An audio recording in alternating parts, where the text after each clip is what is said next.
Thank you all for being here. Excuse me. So this past week, I went down the proverbial rabbit hole, thinking about what to say today about the pledge drive. And I knew Jake's message today is going to be about politics, not partisan, but just about them, and religion, and that I'm supposed to talk about money.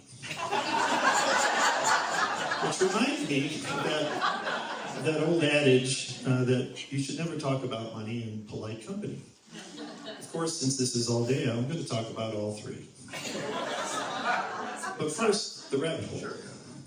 So I wondered who coined the phrase, don't talk about politics and religion. And it's been attributed to Mark Twain, and it turns out that he never said it, or at least it's not been written down.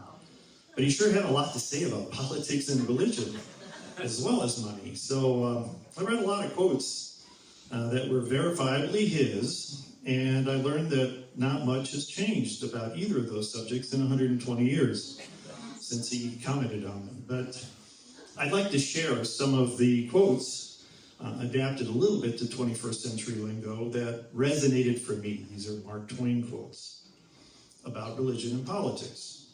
First, in religion and politics, people's beliefs and convictions are, in almost every case, gotten secondhand and without examination from authorities who have not themselves examined the questions at issue, but have taken them secondhand from other non-examiners whose opinions about them were not worth a brass farthing.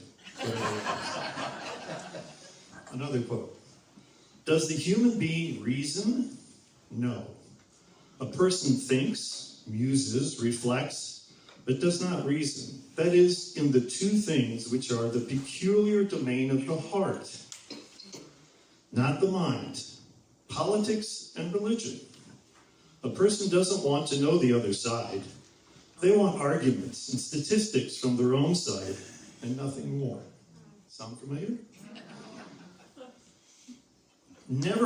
Some of these are maybe they just got to me. Never argue with ignorant people. They will drag you down to their level and then beat you with experience. It's easier to fool people than to convince them they have been fooled. And finally, this is my favorite, the more I learn about people, the more I like my dog. And Twain was an optimist. So anyway, I found myself nodding my head in agreement with Twain's insights and wondered if he would be interested in being a member of Aldea if he were alive today.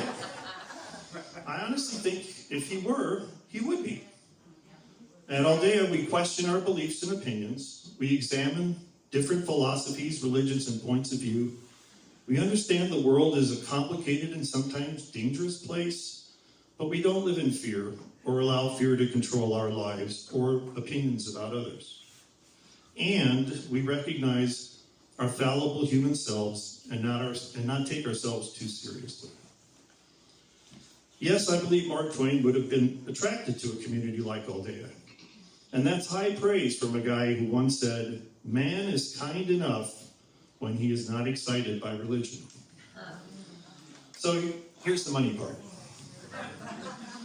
You knew it had to come, right? And I'm going to acknowledge up front that you're probably sick and tired, as I am, of politicians asking, imploring, begging for money. I think we've all become numb to it. But I ask you to set aside any indifference or apathy and take a few minutes to consider what this community means to you. Then take out one of the pledge cards that you'll see on the table out front,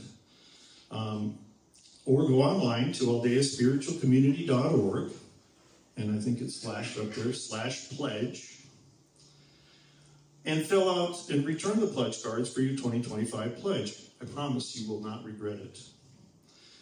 And I'm going to close here today with two more quotes, not from Mark Twain, but I think that really applies to what we're trying to message here today. First, Winston Churchill said this about giving. We make a living by what we get, We make a life by what we give.